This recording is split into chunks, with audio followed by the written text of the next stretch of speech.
I don't care that I've lost in the governor's race. I'm not quitting because I believe in what we're trying to do is trying to save this little idea called America. So it's on you. It's on me. It's on all of us right now because God put us in this moment. You have to stand up. You have to go to these school board meetings. You have to push back against the city commission. You guys all have to do this. You just can't sit back, listen to podcasts, comment on social media. You have to do more now because our country is at stake. We are in a dire situation right now because I am going to support people and back people that are doing just that. Now, do I agree with everything that Charlie, I should say, I probably don't have permission to call him Charles. Probably his mother calls him Charlie LeDuff. Do I back everything that guy has said? No, of course not. However, he's calling some things out right now, and he's been kind of brash and raw in how he does those things, but that's Charlie LeDuff. If you follow Charlie, that's just how he is. And I like people that way. I may not agree with everything, but I like real people. And Charlie LeDuff has called out Dana Nessel on numerous occasions. And he called her out the other day. Michigan AG covers for Gal's Pals, alleged nursing home scam. Okay. So basically, we have a cover up with our attorney general right now. Dana Nessel, who has cultivated an image as a protector of the vulnerable and elderly, pressured her staff to close a criminal investigation into her friend, Tracy Kornak, who is also treasurer of the Michigan Democratic Party. Interesting. Kornak, a slip and fall lawyer, is accused by a former nursing home director of trying to defraud her elderly brain damaged client. After Nessel's office closed the case, local authorities opened their own. That's ongoing. Should Nessel be investigated? Absolutely 100%. We are done with these corrupt politicians.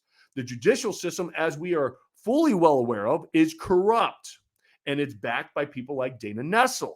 Now, also, if you remember Matt DePerno, whether you like Matt or not, he was calling out Dana Nessel the entire time throughout his candidacy for the attorney general, and he was going to investigate Governor Whitmer's nursing home deaths, which the corporate media continues to try to just bury. See, they want to just bury everything that they have done. George Floyd, the lockdowns, the mandates, having Governor Whitmer with the nursing home deaths, and Governor Cuomo and all the other governors, Newsom out in California, right? And if you remember, Cuomo, when that started to be in the news about the nursing home deaths, what happened coincidentally at that same time?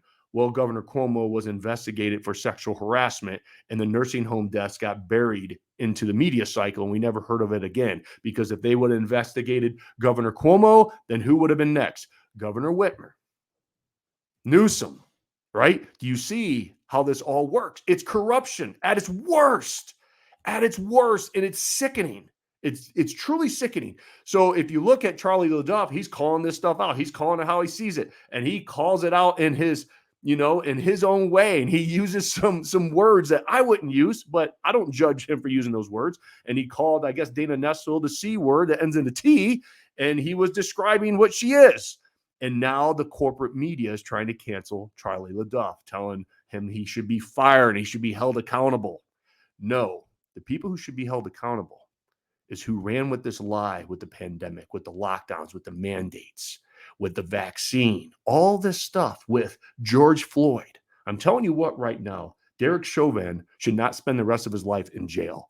Was he a little excessive in force? He had his knee on it. Yeah, you can charge him for that maybe, but allow the truth to come out that he didn't intend to kill him and he wasn't the result of him dying.